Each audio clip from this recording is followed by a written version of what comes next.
10 claves del reto educativo. Una conferencia de Monseñor José Ignacio Munilla impartida en Valencia el 21 de octubre de 2017.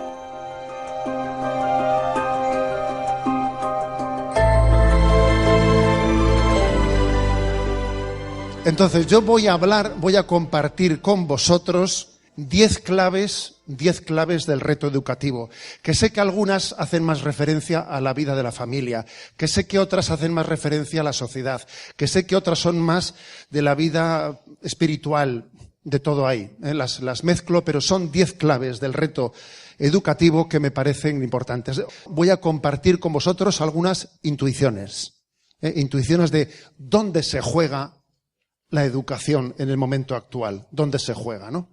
El primer lugar, el primer reto, en mi opinión, educativo, es el tema del equilibrio afectivo, totalmente necesario para la educación, ¿eh? La emergencia educativa es la punta del iceberg que esconde debajo del agua la emergencia afectiva. Por poner un ejemplo, ¿alguien se atrevería a hacer una estadística sobre la incidencia del fracaso matrimonial o la desestructuración de la familia en el fracaso escolar de los hijos? ¿Alguien se atrevería a hacer esa encuesta? Esa encuesta es políticamente incorrecta, pero estoy seguro que sería tremenda cuando un niño, un adolescente, no tiene un suelo firme, no tiene una familia estable, no tiene la experiencia de un amor incondicional y estructurado, no se le puede dar lo mejor de sí mismo en la educación. Es pedirle peras al olmo, es pedirle que alguien salte sin tener suelo. Si no tengo suelo, ¿cómo voy a saltar? No tiene suelo firme en el que pisar.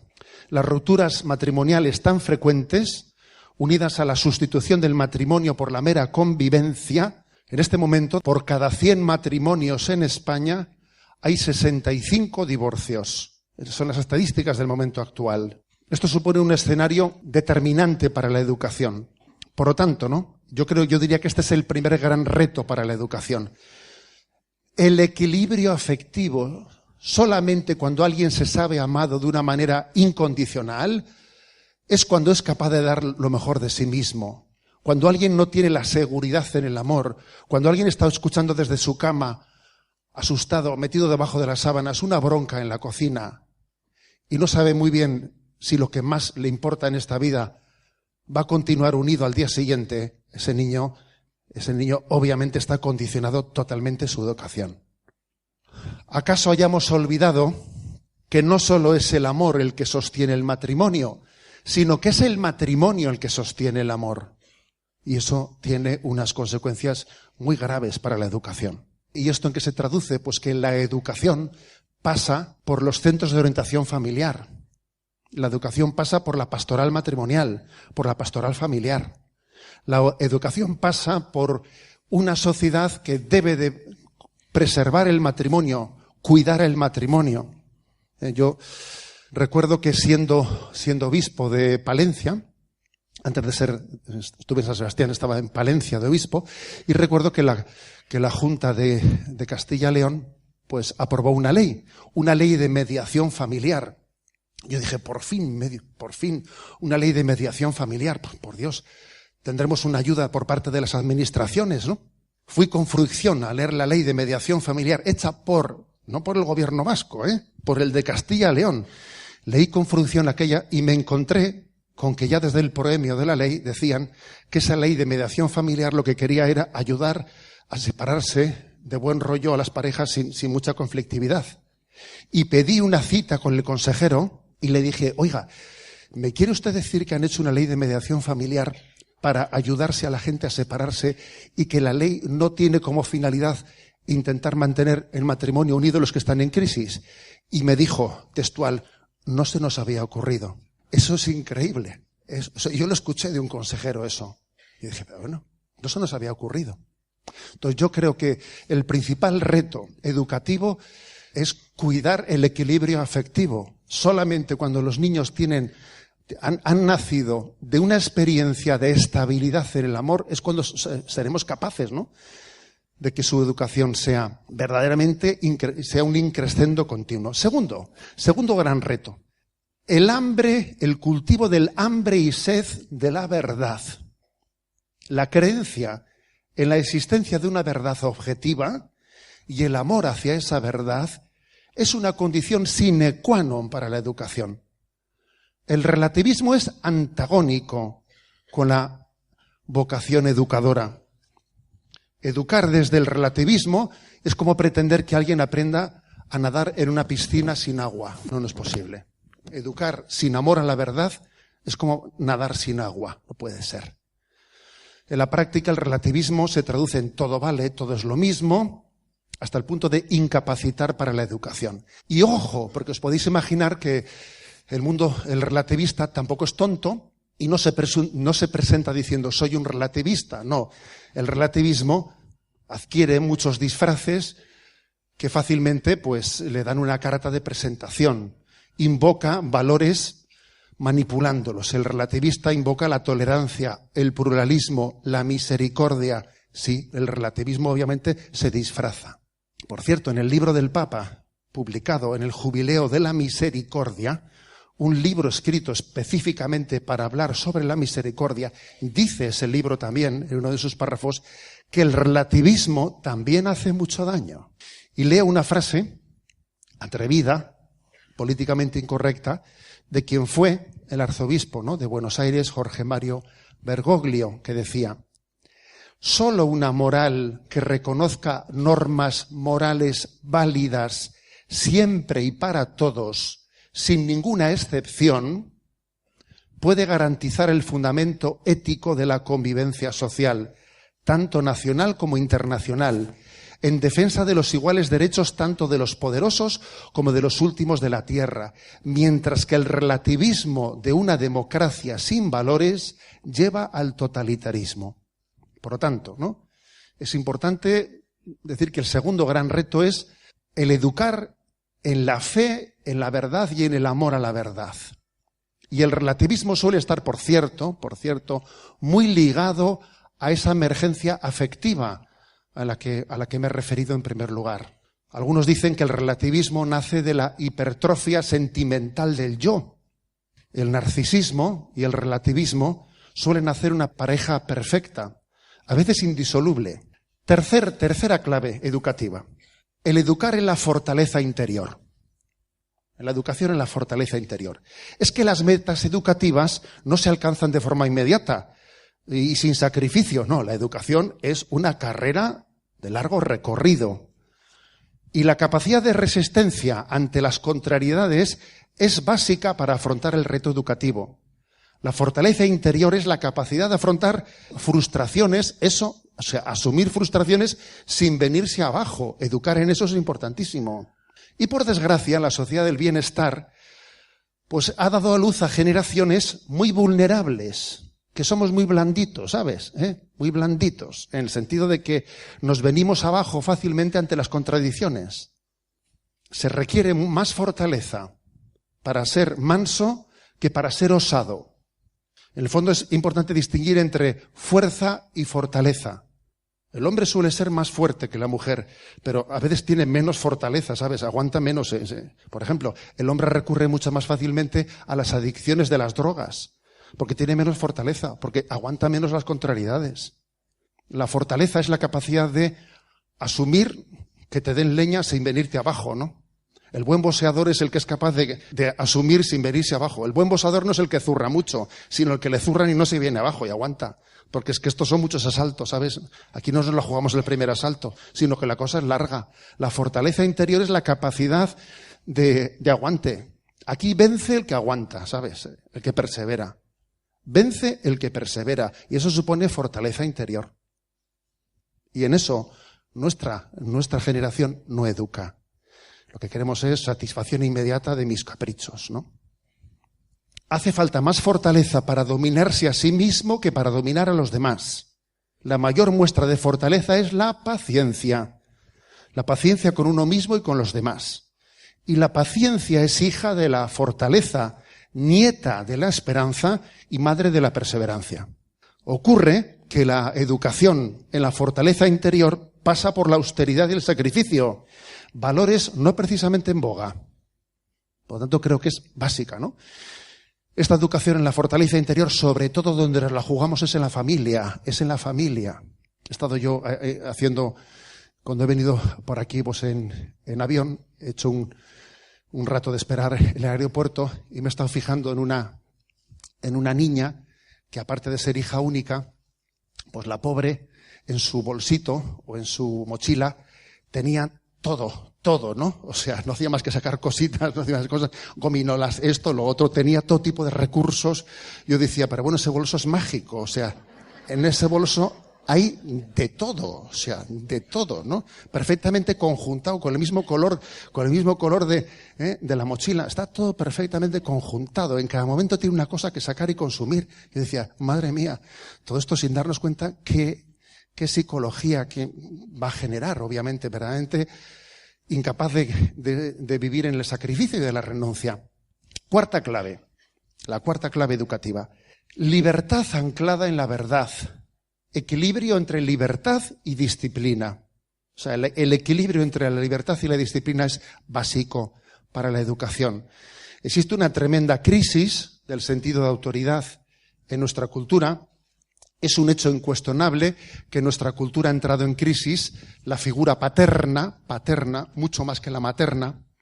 La figura materna, gracias a Dios, no es tan cuestionada, porque mira, la madre siempre es la que al final te saca las castañas del fuego, y la madre con ese rol suyo de atender siempre las necesidades inmediatas, eso no entra tan fácilmente en crisis, ¿no? Pero el rol del padre, claro que ha entrado en crisis. Y esa propuesta freudiana de matar la figura del padre ha dado a luz a una libertad desnortada, que es fundamentalmente autorreferencial y huérfana y profundamente infeliz. Ese llamado libertinaje.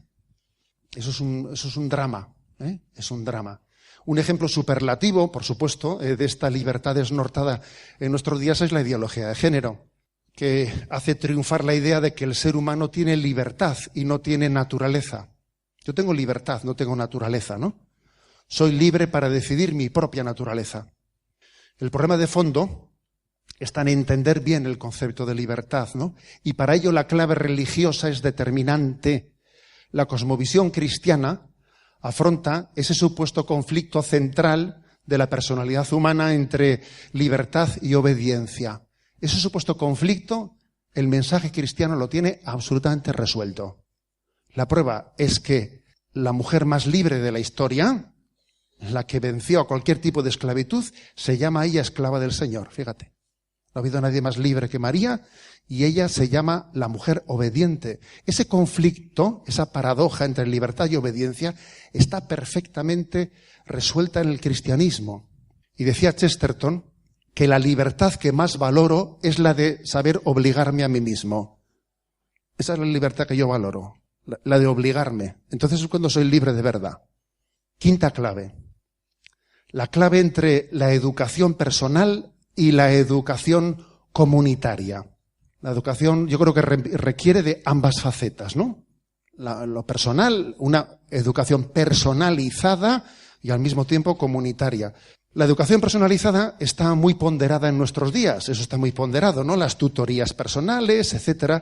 Cada uno de nosotros somos únicos e irrepetibles. No vale café para todos. Bueno, pues es verdad que Jesús también educaba de una manera muy personalizada. Jesús tenía encuentros personales. Jesús era un gran pedagogo, es un referente, ¿no?, determinante para la pedagogía. Y también Jesús vemos que tenía encuentros personales, y hoy en día hablamos mucho de los acompañamientos personales en la educación espiritual, y nunca diremos suficiente sobre eso, sobre los acompañamientos personales.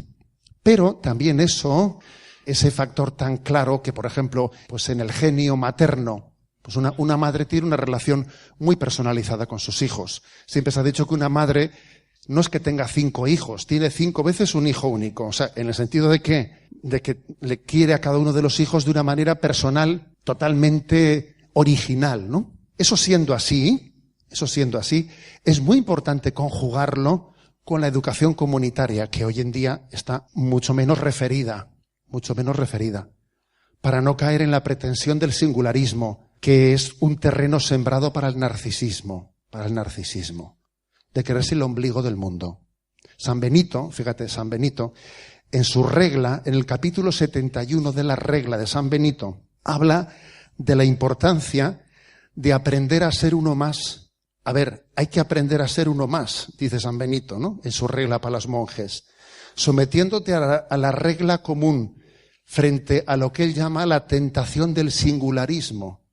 Aprender a ser uno más es muy importante en la educación para vencer nuestro narcisismo. Y por cierto, la crisis de natalidad es un peligro muy importante para el hecho educativo. La carencia de hermanos y de amigos conlleva una gran tendencia al aislamiento. Aislamiento delante de la pantalla, que es un obstáculo importantísimo para la educación. Alguno dirá, bueno, pero si no se tienen hermanos, uno se apoya más en los amigos. La experiencia demuestra que a menos hermanos, menos amigos. Porque los hermanos, la experiencia de fraternidad es la primera experiencia de amistad. Y si uno no ha aprendido a tener amigos, hermanos, no encuentra después amigos, ni primos, ni vecinos, ¿sabes? Porque la experiencia de la amistad comienza en la fraternidad. Y es obvio que un hijo de una familia numerosa tendrá bastante menos peligro de ser un narcisista. Ser narcisista con 7 hermanos es complicado, ¿sabes? Complicado. Pero si eres tú solito es más fácil, más fácil. Tampoco quiere decir que lo vayas a hacer forzosamente, no, pero tienes más boletos para hacerlo. La experiencia de fraternidad y de amistad son profundamente educadoras.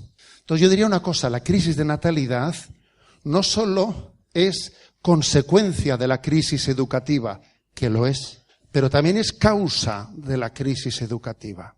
A mí me parece un escándalo,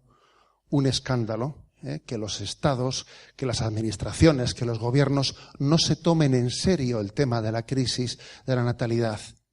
No se lo toman en serio.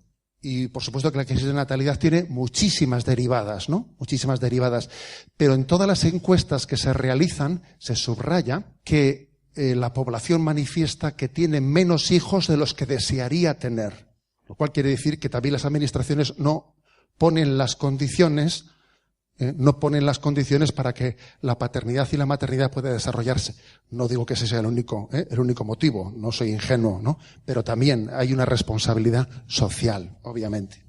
Sexta, digamos, intuición o sexto reto educativo. El equilibrio entre la educación de la razón y del corazón. Tiene que haber un equilibrio entre la educación que se centra en la razón y la educación que se centra en el corazón. Yo creo que la gran herejía de nuestro tiempo, algunos ya me habéis escuchado mucho, la gran herejía de nuestro tiempo, en mi opinión, está en la contraposición entre verdad y caridad, contraponerlas. Justicia y misericordia, contraponerlas. Razón y corazón, contraponerlos. Es la herejía de nuestros días. Es divorciar lo que Dios ha creado unido. En ese binomio de verdad y caridad, ¿quién es el malo? Hombre, está clarísimo quién es el malo. La verdad. En el binomio justicia-misericordia, ¿quién es el antipático? Hombre, justicia. Y en el binomio entre razón y corazón, ¿quién es el guapo? El guapo es el corazón, pues porque estamos en una cultura que es, digamos, de irracionalidad romántica. O sea, nuestra cultura es de irracionalidad romántica, eso es obvio, ¿eh? Entonces lo antipático es, pues la verdad, la justicia, la razón. Entonces se educa desequilibradamente. En esa, digamos, equilibrio entre razón y corazón hay una forma desequilibrada. Se educan en un emotivismo que no es racional. Yo mandaba las redes sociales, ¿no?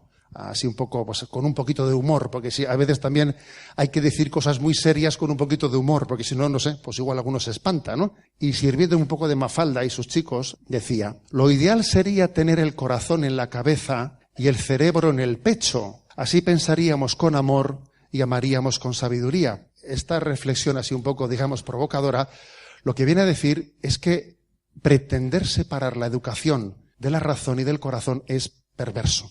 Es perverso, aparte de que es irreal. Con esto no quiero decir yo que no sea muy importante la educación, no solo de la razón, sino también del corazón, porque estamos en una cultura que es especialmente sensible hacia lo testimonial. hacia lo testimonial. Es así, si en determinados ambientes que no están muy acostumbrados a un discurso racional, como no pongas ejemplitos prácticos y como no, pues se te distrae el personal enseguida. Tienes que poner testimonios, cosas, o sea, testimonios, porque entiendes que van a ser más transmisores de valores los testimonios que los discursos abstractos que como pasen de 5 minutos ya se te ha desconectado el personal. Eso suele ser así. Pero es que además también hay que decir que la teoría puede convencer, pero la experiencia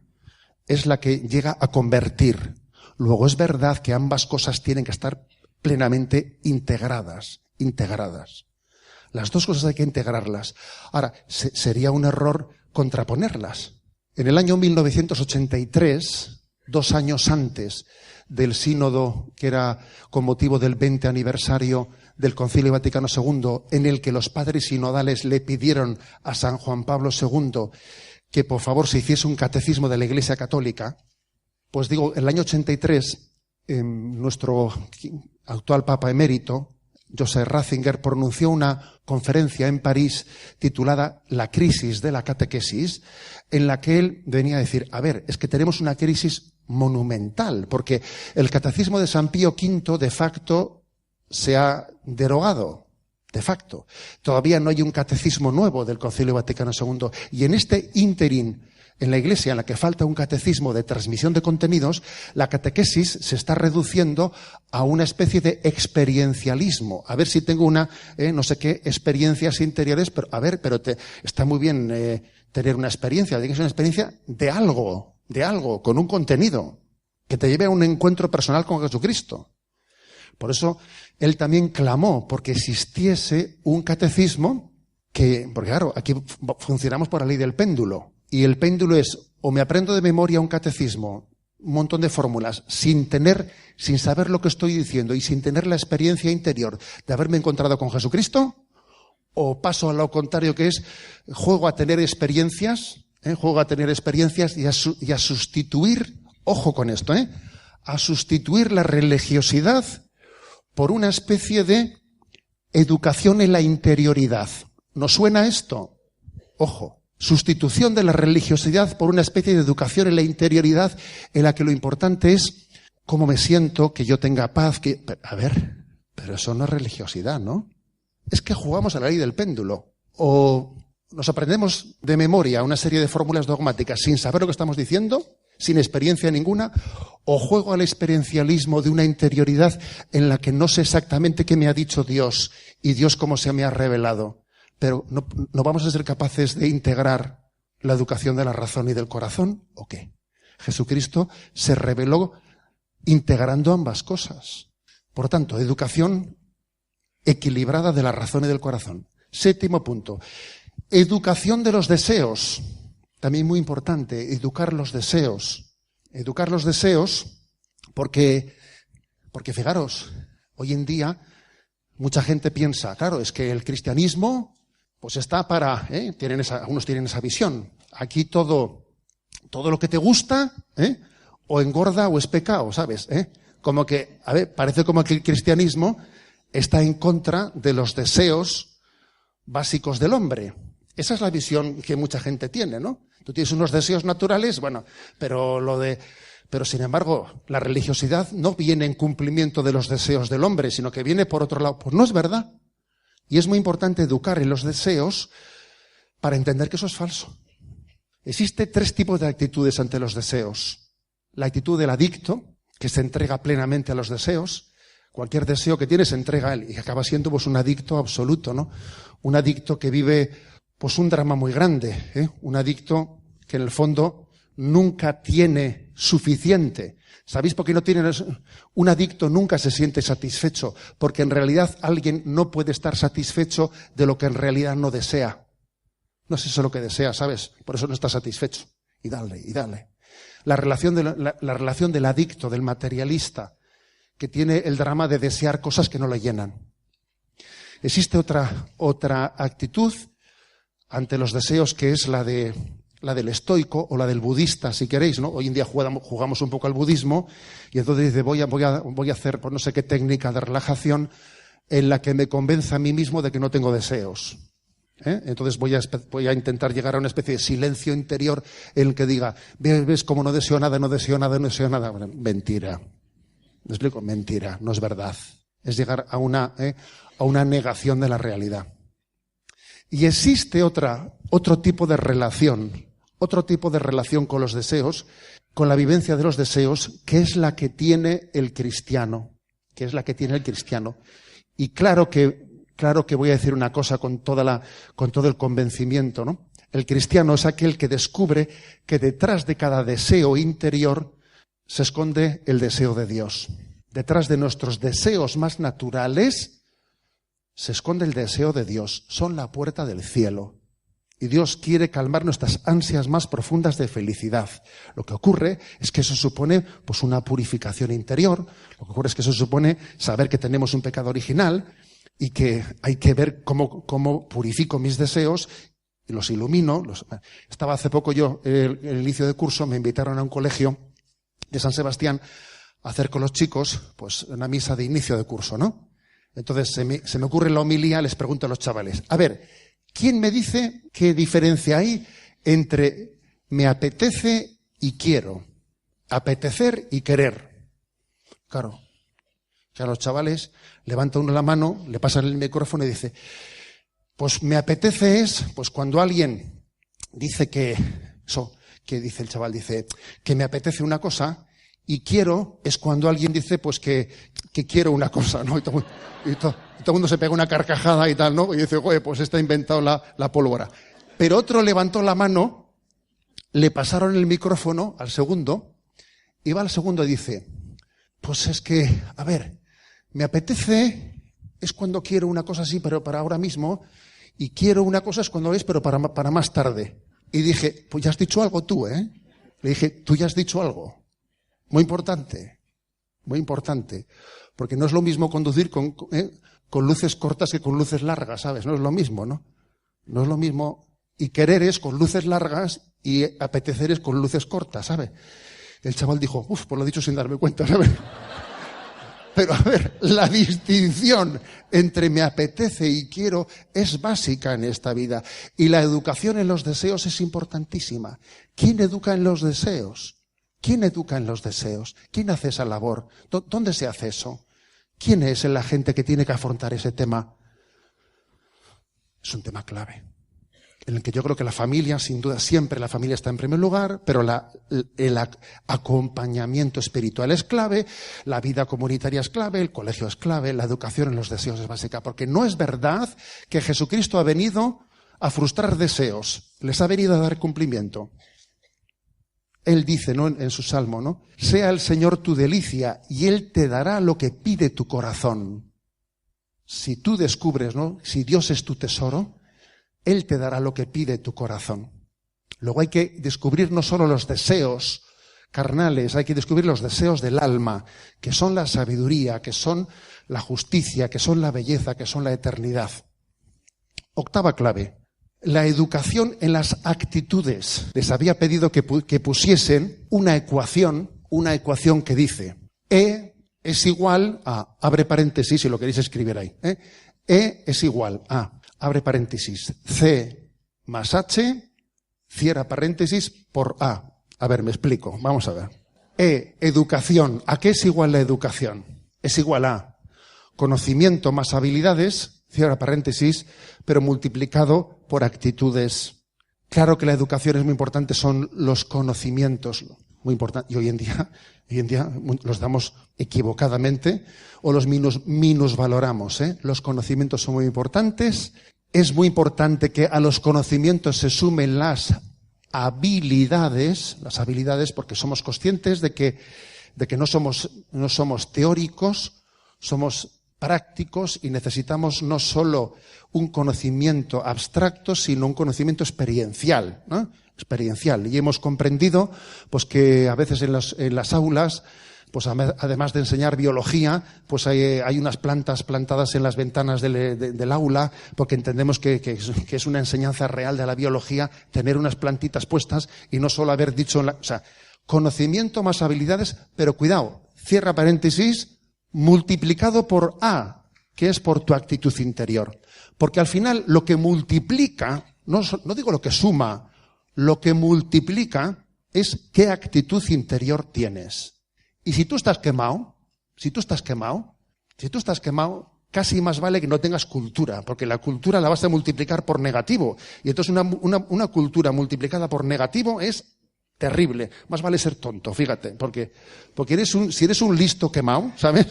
Eso que has aprendido, o sea, todavía va a ser, o sea, más negativo. O sea, más vale ser tonto quemado que un listo quemado, ¿eh? Entonces, lo determinante, lo que multiplica es tu actitud interior. Tu actitud interior de generosidad, de optimismo, de ser alegre, de ser entregado. Eso es lo que multiplica, ¿sabes? Eso no suma, eso multiplica.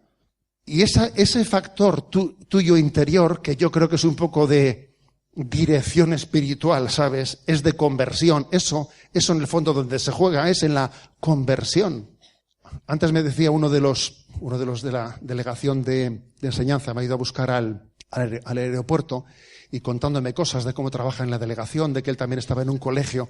Me ha contado una cosa que me ha llamado la atención, de cómo en el colegio de bachillerato donde estaba él, cuando propuso el que los chicos pudiesen, tú fíjate, interrumpir una semana el bachillerato para hacer el Camino de Santiago, pero madre mía, pero ¿cómo puedes tú fíjate, perder unos días de clase para hacer el Camino de Santiago, pero. Y me contaba él que les dijo al claustro, que no es perder, lo vamos a invertir y vamos a ganarlo. Y me decía que, oye, que este momento, ahora, pasados unos años, resulta que en la propuesta educativa, ese momento de hacer el Camino de Santiago es casi el plato fuerte del bachillerato, ¿sabes? ¿Por qué? Porque es que es clave que tú consigas la actitud. Es que sin esa actitud de conversión, pues todo lo que tú estás haciendo ahí no va a ningún lado. Casi, ¿sabes? Casi es para mal. Si no hay conversión, si no hay entrega generosa, la educación no existe. 9, educar en lo esencial. Educar en lo esencial. Existe el riesgo hoy en día de que la educación se centre en las especialidades, y que se ignore lo esencial. ¿Qué es un especialista? Un especialista es aquel que sabe cada vez más de cada vez menos, ¿sabes? Entonces, al final, lo que no existe es una cultura general, un conocimiento de los conceptos básicos de la vida, y entonces nos olvidamos de lo esencial. Y eso es un drama. Entonces, lo principal lo determinante, los valores fundamentales tienen que ocupar el puesto central. Y es un drama, pues, que la religión, por ejemplo, pues sea una María, o que la filosofía, o que la historia, o que las humanidades sean como la parte menos consistente e importante de la educación. Eso es un drama, porque es una educación que no se funda en lo esencial.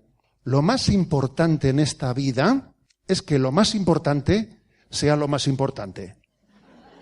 Eso es así. A ver, lo más importante en esta vida es que lo más importante sea lo más importante, ¿sabes?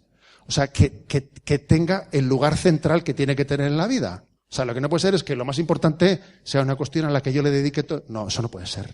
Eso es un drama. Lo esencial tiene que estar en el centro en todos los sentidos. En el horario, en la atención, en la intensidad. Si no, ¿de qué vamos? Esto, lógicamente, nos dice una cosa muy clara. Educar en valores o educar en Jesucristo. No, mira, educamos en Jesucristo. Porque los valores son la consecuencia de fundar en Jesucristo las cosas. Lo esencial es la persona de Jesucristo. Lo esencial es que Dios ha venido a vernos. Lo esencial es que Dios se ha encarnado. Eso es lo esencial. Luego, lo central no puede ser los valores que se deriven. No, lo central es la persona de Jesucristo con la cual yo he tenido un encuentro que ha cambiado el horizonte de mi vida. Ya sé que hay muchos padres que envían a sus hijos a la escuela sin esa conciencia, que envían a sus hijos a la escuela católica diciendo, bueno, mientras que estén ahí, por lo menos pues estarán preservados de males mayores, porque por lo menos recibirán una cierta pátina de educativa, pero bueno, si te invitan el fin de semana a un retiro, tú di que no, o sea, que ya sé que hay padres que a sus hijos les mandan a la escuela así, pero esos padres no se enteran de que si no hay encuentro con Jesucristo, esos valores no van a ser consistentes. A esos padres convendría contarles aquella metáfora que se dice, que se cuenta, ¿sabéis cómo? Pues en la cultura anglófona pues existe ese deporte de la cacería del zorro. Y se cuenta pues que en la cacería del zorro sale una jauría de perros, todos corriendo detrás del zorro, y todos, al principio todos corren por igual. Todos se meten en el río, todos saltan el seto, si uno salta, lo saltan todos van al unísono. Pero claro, la cacería del zorro se va alargando, y a veces se alarga mucho, y se van descolgando unos, se van descolgando otros perros, y al final solo son 2 o 3 los que llegan a alcanzar al zorro, ¿no? Entonces la pregunta es, ¿y por qué son esos 2 o 3 los que han alcanzado al zorro y los demás han quedado colgados? ¿Porque eran más viejos y corrían menos, porque estaban peor alimentados, porque habían sido peor entrenados? No, porque es que esos 2 o 3 habían visto al zorro, ¿sabes? Los otros no habían visto nada. Los otros corrían porque veían correr, los otros saltaban porque veían saltar, ladraban porque además ladraban, pero llega un momento en que dice, oye, yo me estoy cansando, ¿tú has visto algo? Pues yo tampoco. Y nos vamos descolgando.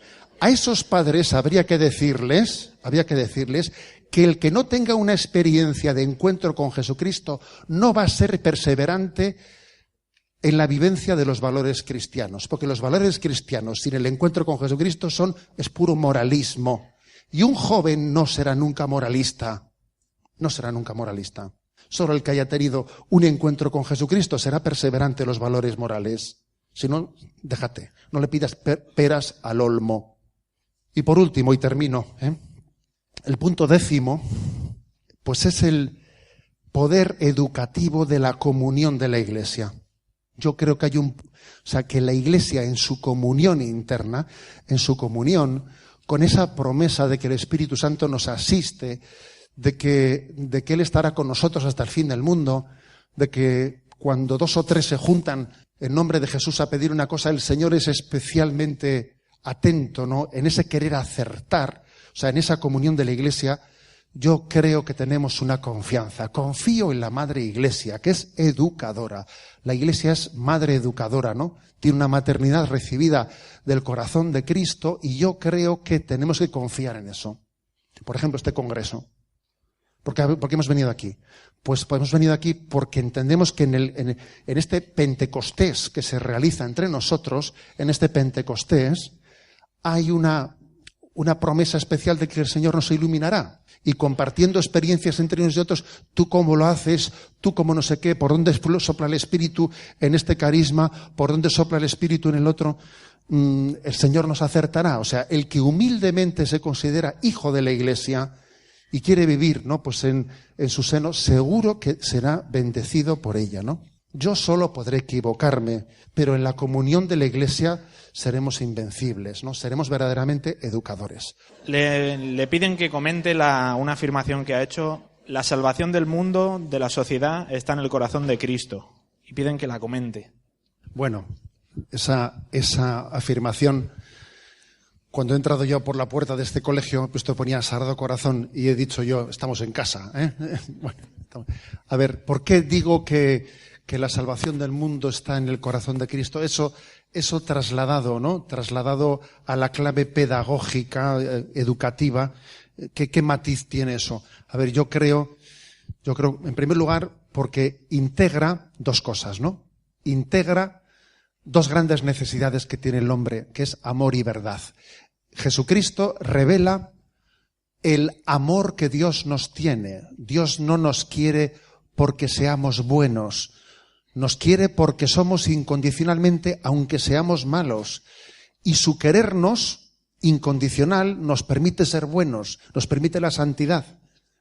Luego, el corazón de Jesús es la prueba incondicional del amor de Dios que todo el hombre necesita para poder dar lo mejor de sí mismo. Y al mismo tiempo Jesucristo es el revelador del Padre, el que dijo: yo a vosotros no os llamo siervos, os llamo amigos, porque todo lo que el Padre me ha comunicado os lo he dado a vosotros. Y creo que en este momento la frontera entre la creencia y la increencia en el mundo actual, en mi opinión, en este momento, esa frontera no está en la creencia en Dios o no creencia. En los años 70, 80, la frontera entre la creencia y la increencia estaba entre los que creían en Dios y entre los que eran ateos. En mi opinión, en este momento la frontera está en otro lugar. La frontera está en los que creen en la revelación, en que Dios ha hablado, y los que no creen en la revelación, y entonces se hacen un Dios a su medida. Entonces Jesucristo es el revelador del Padre, y entender que Dios ha hablado, se ha comunicado a través de Jesucristo, eso es lo determinante. Luego, la imagen del corazón de Jesús es la imagen que me evoca que Dios se ha revelado, se ha descubierto, y tenemos que ser verdaderamente avaros, con perdón de la expresión en sentido positivo de la palabra, no, tener el santo deseo de conocer qué ha dicho Dios, cómo se ha revelado. Porque yo te llamo amigo, te doy confidencias. Cuando uno abre el catecismo de la Iglesia Católica, se está abriendo a las confidencias de Dios. Es como cuando Juan reclina la cabeza en el costado de Jesús y le oye hablar. Eso es lo que debemos hacer al acercarnos a la Escritura, al acercarnos al catecismo, porque del corazón de Jesús recibimos la revelación. ¿Cómo ser constantes en educar y no desmoralizarnos? Está claro también que de esto vosotros, los que estáis, porque muchos de vosotros sé que estaréis en el mundo educativo, podéis dar muchas lecciones, pero yo me atrevería a decir una cosa. Yo sé que habrá momentos de frustración, de decir, por el amor de Dios, ¿cuántas veces a este le he dicho una cosa, ¿no? Este chaval, vamos, juega al ping-pong conmigo, porque hay veces que juegas al ping-pong, ¿no? También yo creo que hay que tener confianza en que el que verdaderamente es educador de ese chaval, su educador es Jesucristo. Tú eres instrumento de Jesucristo. Y si Jesucristo tiene paciencia con él, tú no la vas a tener. Si Jesús le ama a él, y si en Gesemaní pensó en ese chaval, tú no vas a amarle. Y Jesús tiene una paciencia inmensa. Y Jesús habrá pensado en momentos de gracia para esa persona. Momentos de gracia. Entonces, ¿tú qué sabes cuándo es el momento de gracia para esa persona? Entonces, lo de el paralítico de la piscina de Betesda, ¿no? Que estaba ahí 38 años al lado de la piscina, esperando a que cuando se removiesen las aguas, alguien le metiese en la piscina y quedase sano, ¿no? Es que hubo después de 38 años, pasó Jesús y le metió en la piscina y quedó sano, ¿no? Me acuerdo que un profesor contó en una ocasión una anécdota que a mí me dejó conmovido, ¿no? Era un italiano. Y dice él que tenía en la escuela un chaval de esos, que además con los italianos, ¿sabes? Cuando sale uno rebelde de esos que tenía, que le reventaba la clase el chaval todos los días, ¿no? Entonces dice que un día el profesor le dice, mira, fulanito, vete de aquí a la calle, te vas a la parroquia delante del sagrario y a ver qué te dice Jesús. Le dijo el profesor. Sale el chaval, se va. Y dice el profesor que seguía la clase, y el chaval no venía, ¿no? Y este dice, este tío se habrá ido por ahí, ¿sabes? Se habrá ido por ahí. Pasó bastante tiempo y el chaval volvió. Dice que volvió así como con los ojos llorosos y tal, ¿no? Y va el profesor y le dice delante de todos, ¿qué te ha dicho? Me ha dicho que usted también me perdone. Y me contaba él que fue un día de gracia, que hubo un antes y un después. Era el día que estaba escrito, ¿sabes? Era el día. Ahora hasta que llegó ese día, ¿sabes? Pasó las de Caín, ¿sabes? Pasó las de Caín. Y el día que le dijo, vete de aquí a ver qué te dice ante el sagrario, se lo dijo ya que ni creía en lo que estaba diciendo, ¿sabes? Se lo dijo ya que no tenía casi ni esperanza, pero el Señor le estaba esperando, ¿sabes? El Señor estaba esperando. Entonces creo que cuando tenemos, ¿no?, determinados, creo que hay que ser perseverante porque es el Señor el que tiene un momento de gracia pensado para todos nosotros. Y ese momento de gracia, llega cuando llega. Yo a veces me suelo acordar de que yo de pequeño solíamos jugar en la familia, jugábamos los domingos a juegos de cartas y de cosas, y yo me acuerdo que tenía un genio y un mal perder que montaba unos líos en la familia cada vez que perdías, que casi siempre perdías, ¿no? Montaba unos líos Y mi madre me decía, pero tú estás tonto, que estamos jugando.